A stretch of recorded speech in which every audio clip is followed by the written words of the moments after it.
Thank you very much for joining us this afternoon. So my name is Kwasi, Chris is in the corner there, and Andy from CDK. And today we'll be talking to you about team motivation and precisely the three, what we see as the three pillars of team motivation. Just before we start, actually, if you realize we're in the wrong place and you have to dash out, we will not be offended. We promise. So I'll kick us off today and talk about autonomy. I'll talk about intrinsic and extrinsic motivation, what autonomy looks like, teams, and the barriers to building autonomous teams, or teams making that move to be autonomous.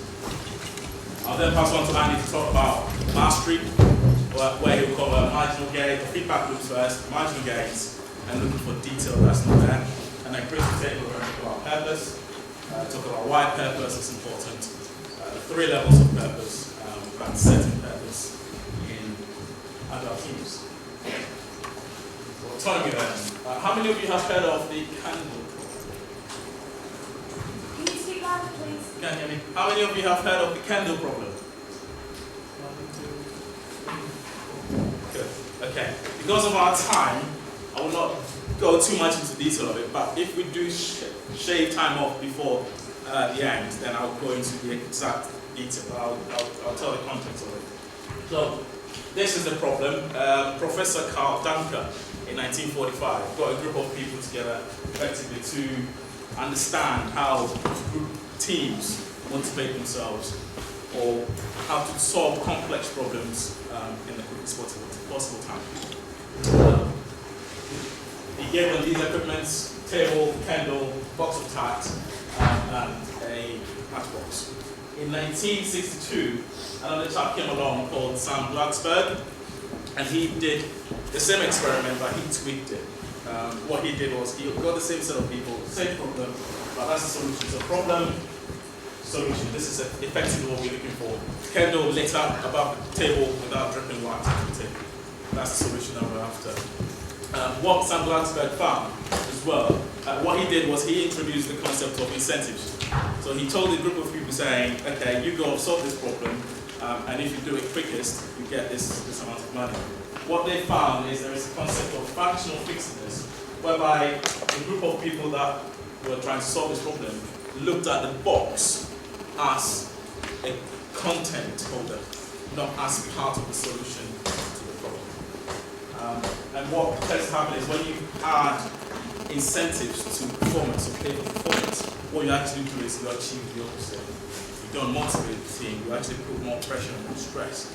In our day and age of agile software development, complexity and change, requirement changes constantly, pay for performance really doesn't motivate. What you need to do is, as we'll talk about it into detail, you set purpose, you get the teams cross-functionally, masters of their craft, and you get them thinking and innovating.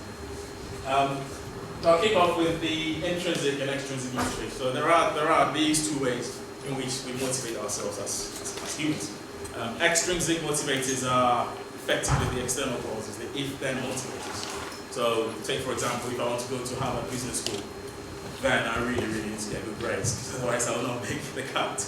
Right, there's an if, there's a condition there, and there's a result at the end. If you need to get X percentage down, then you have to do this to get this reward. Those are all extrinsic motivators. You do this to get that. For our environment and complexity and teams and building teams and motivating teams, we really need to shift that attention to how we motivate ourselves internally, and that's what we call intrinsic. And these are the things about having values, beliefs, things that we've actually grown up with, things that as we've gone on in life, decided that yes, I want to live by this.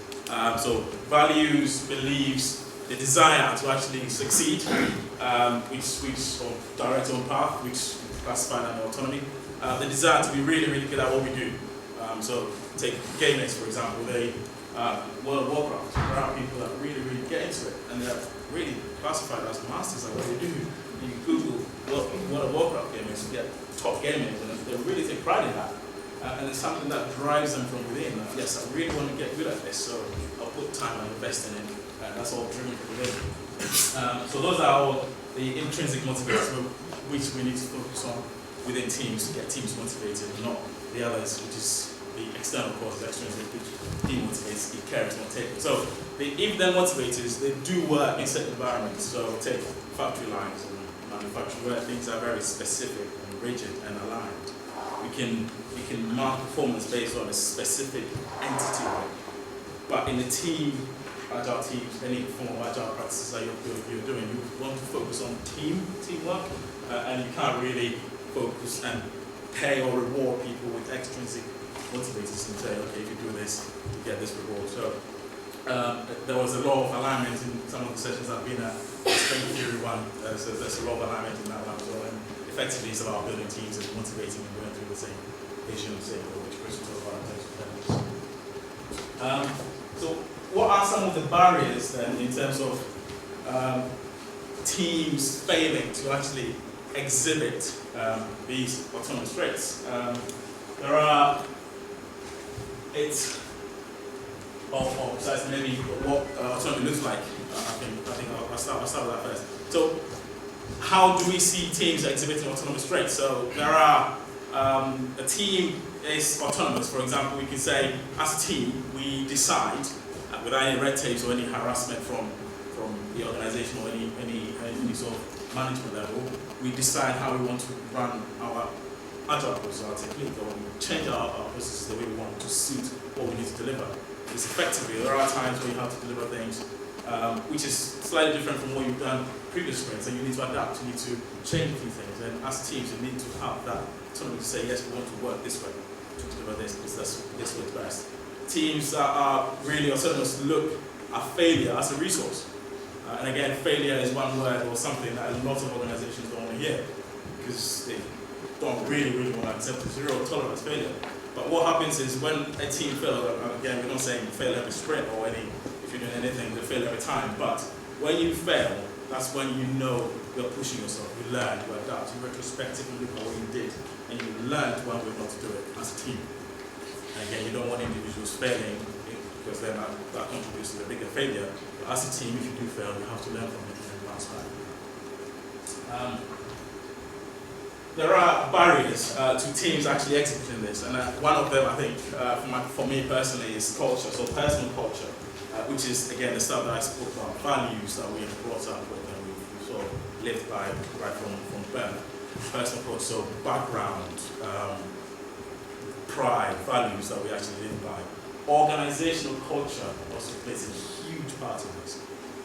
And again, organizational culture in the sense of that comment I made about the functional fixedness of the box not being seen as part of the solution to the problem.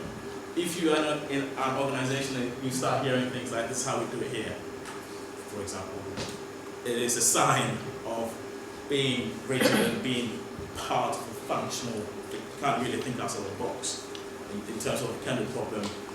Thinking outside the box was actually part of the solution to the problem. But it doesn't allow teams to really look out, be innovative and think outside the box if you're conformed to functional fitness. And organizational culture tends to have a big play at that. These cultures, personal and organizational cultures, drives behavior. So again, once that culture is actually implemented in the teams, behavior starts to show. It was very interesting when Linda was talking about behaviors this morning. I was thinking, yeah, this sounds familiar. So what you tend to get is so take for example a culture that really doesn't really exhibit or show any emotions. If they are excited about something, it's this face I'm making. If they are really angry, it's the same face I'm making right now. You can't tell the difference, right? And then you have another culture in the same team that really shares everything to the nth degree, very ecstatic about everything. We will share everything, family, home, work, success factors, everything. When you get these two entities in the team, we really have to nurture them to get them moving towards the same goal. Because what tends to happen is, if this culture that doesn't really show any emotions or any sort of very open and very free and very engaging encounters the one that is very free and wants to share everything, if you don't nurture them, they drive the wrong behaviors among each other. So there is some kind of an influence of this one say, oh, I'm really interactive, and this person is just standoff. They don't want to really shows you don't talk to. So you really have to nurture that, because what tends to happen is, if that's not taken care of, you don't drive in the same direction, or teams don't drive in the same direction. Trying to get them motivated is going to be a challenge, so you need to look out for that and make sure you nurture them, approach them, and say, this is how we actually work together and work together. Again, I don't know if you know about creating working agreements or team values, mission statements, and things like that. You get together, you find those things and say, okay, this is how we work as a team, and we know how we work together. Behaviors drive relationships. And again, I will add on to that, relationships build trust. It is very important, relationships, and again, one of the talks I've been on today, this morning, we spoke about connections. It's the same thing for me. Relationships are key, because what tends to happen in an agile environment, we collaborate daily, day in and day out, hourly, every minute, every second, whatever the case may be. We start together, even if it's distributed, you have to talk constantly. So if you don't have or build good relationships with the teamwork, you'll be pulling in different directions. And it's very, very, very important that we build those relationships. There was a study done by Professor Wardinger, 75-year study. What he did was he followed, I'll get the numbers right so that I don't tell you what, I don't tell you fluff. He followed 268 second-year Harvard University students and 456 12 to 16-year-old inner city Boston boys. For 75 years, he followed them, and he asked them one question all the time for 75 years: what makes you happy? And the end of the 75-year results, what came out was building good relationships makes us happy and healthy. Bring it to work. You go into work, we spend most time at work. And in an agile environment, sitting for college, we work and talk daily and hourly with people. If you don't have good relationships, you'll be pulling in different directions. Motivation will, if someone is pulling in different directions, it rubs off. There's an influence. People pick things out. And if you are, Chris talked about purpose and shared vision, if you don't have that, that demotivates extensively. And you need to look out for that and make sure you build relationships. Go to the pub after every Friday or whatever, bowling games or whatever, anything. Make sure you invest in that, because it's very key. These three things, very key. And teams that really don't exhibit these traits, autonomous traits, you need to look at these three things and try to influence and build them effectively. So really, again, I said 3 pillars, right? So it links in. For teams to be able to actually exhibit autonomous traits and work towards solving complex problems together as a team, they also need to be really good at what they do, and they have to master some of their training. So with that, I'll pass on to Andy. Okay, thanks, Kwasi. So I'm going to talk to you today about 3 ways that help us develop mastery into practice at CDK. Firstly, shortened feedback loops. So the waterfall method of development too often saw us working in silos for months at a time, and when the customer finally saw the gold-plated result, it was completely different to what they needed. So agile methodologies like Scrum are a response to the failure of methodologies like waterfall. And the way we ensure that Scrum sprints don't end up running as waterfall in disguise is to always be looking to shorten feedback loops. So let's say that the first time a product owner sees the end result of the user story is when the work has been done and it's ready for acceptance. Or the story start to story end is too long a feedback loop. So encouraging the product owner, developers, testers, customers to catch up more regularly so they can continuously assess progress and make small adjustments to the approach if necessary. One of the reasons this is so effective is that we're collecting different thought patterns and creativity thrives in diverse views. The product owner articulates the why, developers simplify complex features, and testers kind of do the opposite. They take simple features and think about the complex scenarios that could break. So unit tests are another good example of short feedback loops. So unit tests are fast and reliable, so they provide quick feedback to the developer on the correctness of their code and their assumptions about how it behaves. So this quick feedback also helps developers to continuously assess their design approach too, and adjust what's necessary. And as an added bonus, if you unfortunately work with a lot of legacy code, like we do, adding unit tests to cover legacy code can also help to shorten the legacy code feedback loop too, because in order to understand it, you no longer need to hunt down the original developer or find that documentation. The unit test can characterize it for you. The great economist John Maynard Keynes once said, "There is no harm in being sometimes wrong, especially if one is properly found out." And more recently, Andrew Stanton, who is a writer and director at Pixar, said, "People need to be wrong as fast as they can. In a battle, if you're faced with two hills and you're unsure which one to attack, the correct course of action is to hurry up and choose. If you find that it's the wrong hill, just turn around and attack the other one." Valuing short feedback loops helps you to be wrong as fast as you can. And if you can engage with failure, then you can learn and grow. Secondly, marginal gains. Now, John Gall is an author who is famous for writing about how systems work, and especially how they fail.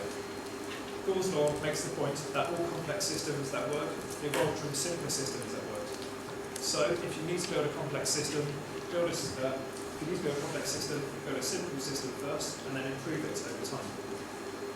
Gall's law is one of the reasons why iterating and prototyping works so well to produce a minimum viable product. We can solve big problems by breaking them down into small, achievable steps. Each one is a marginal gain. Each one helps you to discover from below instead of trying to comprehend the whole from above. Now, the system that we primarily work with was built upon the foundations of a related system, and it inherited a lot of legacy, a lot of code that we term as legacy today. And that's either because it's not giving us any value, or its code is obscure and it's not documented with unit tests. So making marginal gains in this context means encouraging developers to follow the Boy Scout rule and always leave code in a better state than they found it. If we always aim to make a small effort to cautiously improve the quality of existing code whenever we have a bug fix or a feature inherent, then we're empowering teams to care about the system and own their code. Taking it a step further and refactoring the code can also to improve its internal implementation without affecting its external behaviour is also possible, but just be aware that developers need the required domain-specific knowledge. It's also good to have automated testing phase first to verify the changes they've made. So these quality improvements all add up to a cleaner and more maintainable code base and a system that gradually improves as it evolves. Breaking a problem down into requirements that are smaller and easier to reason about can also help to maintain a focus on simplicity. So that's not a promo shop tonight. So I'm sure you're all aware of the KISS acronym, Keep It Simple, Stupid, which states that simplicity should be a key goal in design and unnecessary complexity should be avoided. But in plain English, don't solve problems you don't know you've got yet. So software, unfortunately, is always moving to a chaotic state, in the same way that your house is if you don't take out the rubbish. So focusing on making marginal gains can help you to continuously improve the system and its architecture over time. And consequently, you'll build a complex system that does work, and with architecture more closely resembles the clean modular lasagna rather than the messy ball spaghetti. And thirdly, look for detail that is not there. During the Second World War, the statistician Abraham Wald was asked by the British to help them decide where to add extra armour to their bombers. So after analysing the information, Wald actually recommended adding armour to the places where there was no damage. The RAF were confused and asked him to explain further. Now, Wald had data only on the planes that had returned to Britain, so all the damage that he saw was in places where a plane could be hit and still survive. The planes that didn't return were probably hit in different places. So, Wald recommended adding extra armour to the places where the returning planes were lucky enough not to have been hit. Wald saw detail that was not there. If we can encourage teams to look beyond the information that's presented to them, then we can empower them to gather new information and uncover hidden detail. So, for example, if you hear a customer needs this bespoke feature to help save them time, well, not every problem has a technical solution. So we can begin to probe further by asking, what would happen if we didn't build this feature? What would be an alternative to what you're suggesting? Or if you hear, this is a problem that can happen. Well, we need to avoid flowery terms like can, because they don't accurately convey the possibility of a scenario happening or not happening. So we can begin to probe further by asking, how can we verify how often this happens? How is it affecting the customer's business? So looking back, I may not have shared any groundbreaking ideas with you today. What I have shared are 3 ways that help to put mastery into practice at CDK. They're ways that I'm very passionate about, and I've seen great results from the teams I've been lucky enough to lead technically. And finally, we can think of mastery as an asymptote. Now, what this means is that you can approach it, you can get very close to it, but it's impossible to fully realise. But the joy of mastery is not so much in the realisation of it, but in the purposeful pursuit of it. Cool, thanks Andy. So I'm going to quickly talk about purpose. And in preparation for the talk today, I've been doing a lot of searching around online what purpose means to different people. And I found regularly when you Google concepts like purpose, you get really deep, meaningful responses like, why am I here, what's the meaning of life, things like that. And I'm sure you'll be glad to hear, I'm not going to try and answer any of those today, probably get yourself if I do. But I think for me it all comes down to, as humans, we crave to be part of something bigger than ourselves. We crave to work on something that's meaningful and important to us. I think a really good example of that would be recently the Olympics, Team GB. Everyone being emotionally invested in someone being successful and really feeling proud when they do. And this definitely isn't different at work. We feel these same needs, but how do we take a flowery term like purpose and really get into the detail of it? And as Linda said this morning, talk about scientific detail as well as stories and facts. So I want to talk a bit about that today, talk about what the 3 levels are of purpose and finish us off. So the first level of purpose is organisational purpose. And this is usually set up by founding partners at a business or by an executive board. And it's all about why the business is there, what it's there to do, and how it's going to go and achieve that. Now, while there's copious literature on setting mission, visions, and values, for me it's more important to set a clear bedrock for the team, a clear direction of travel, and especially how your team wants to go and get that. So, for example, we build software for the automotive industry. And the team I work with have a clear organisational purpose. We're there to build the best marketing products in the automotive industry, and we're going to do that by focusing on great design and really understanding our customers. So in terms of, without going too much into this, I want to highlight 2 examples which I think are really good. The first, I'm sure you're aware of Innocent Smoothies. So this was a company started by 2 university students in '98, and they had a very clear organisational purpose: make natural, delicious and healthy drinks that help people live well and die old. It seems simple, but from 2009 back to 2003, they won over 16 awards for the culture they had in their business. They knew that anyone joining was passionate about what they wanted to achieve, and by setting clearly out what their organisation is to do, their office, which has become known as Fruit Towers over the last few years, has been seen as one of the most enviable places to work.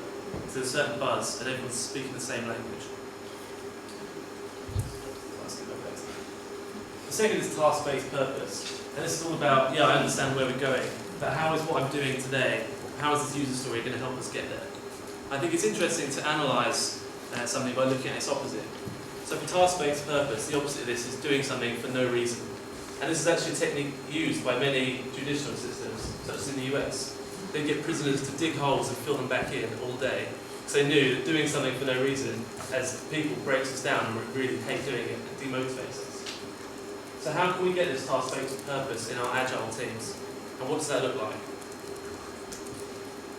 So in terms of adding a bit of science to this, talking, as I said, not specifically around stories, there's a really great case study I'd like to cover quickly. This was done in 2005 by MIT, so it's quite recent. They took 2 groups of students, Group A and Group B. With Group A, they told them, I want you to build this Lego model, and when they're done, they give it to the examiner and say, thanks, that's great. They break that down and give it back to them. And then they build them again and again and again, and they get paid slightly less money each time. With Group B, they did something very similar. They asked them to build Lego models. Instead of breaking them down each time, they let them keep on hold of that model, gave them a new kit to build a new model. And even though they were doing the exact same work, getting paid the exact same amount between the groups, the ones that could see their work, even for the length experiment, and didn't have it broken down in front of them, carried on in the study for 40% longer on average. So they're a bit more emotionally invested in the work they're doing, and they didn't see it as doing it for no reason. So how does this relate to software development and Agile? Let's stick to this. So it needs to be aligned to what your organisational purpose is, and there are many different ways of doing that. Obviously the best one, and one that we talk about a lot, is customer feedback. So getting the customer to explain to the team what their pain points are, and using things like personas if the customer's not there. Sort of shared understanding of what that customer needs, and to make it really clear what that user story is to do and why. And also to relate things like statistics. We've just found out that this new feature of release is only being used by a certain amount of our user base. So let's focus on making that higher. Or using roadmaps to say, we're going to work on this sprint to deliver this user story. That's going to get us to here, here, and here. And that will get us towards what we're trying to do as a team. So making sure that the development team can see exactly what they're working on, how it relates to the bigger product vision, and why it's going to move the product forward. Now, I'll just finish off quickly on personal purpose. This is the final layer, and it aligns quite clearly with what Kwasi was saying. This is very individual to each of us. It's why we get up in the morning, and what motivates us to get to work. And obviously, this is very individual. And while in a Scrum team, we shouldn't try and change what someone else's core values are, but being clear about what our organisational and task-based purpose is. For example, as I said before, we want to build great marketing products focusing on design and customer understanding. We're going to attract people to our team who find design really important, who enjoy working with personas. So by being very clear, in the same way Innocent do, about what the product's there to do, how you're going to go and deliver it, you can then attract the right people to the team. I'd like to finish off quickly, and I know we've done a whistle-stop talk, about why all three of us wanted to present today, and really try and cover as much as we could. And that's if we zoom out and look at the three: autonomy, mastery, and purpose, we'll see that with just one or just two of these, they don't stand up. So if you just are autonomous, you'll find that the team start to feel rebellious, because they want to make lots of decisions, they're making lots of decisions, but they don't really know what their end goal is, and they're not getting better at what they do. If you just get good at what you do, you become frustrated, because you don't have a vision, and you can't make the decisions you need to make. And my personal favourite, if you just have purpose, too many people come out with great ideas, great visions, but no one actually being able to make decisions or get better at what they do, you're going to have no delivery.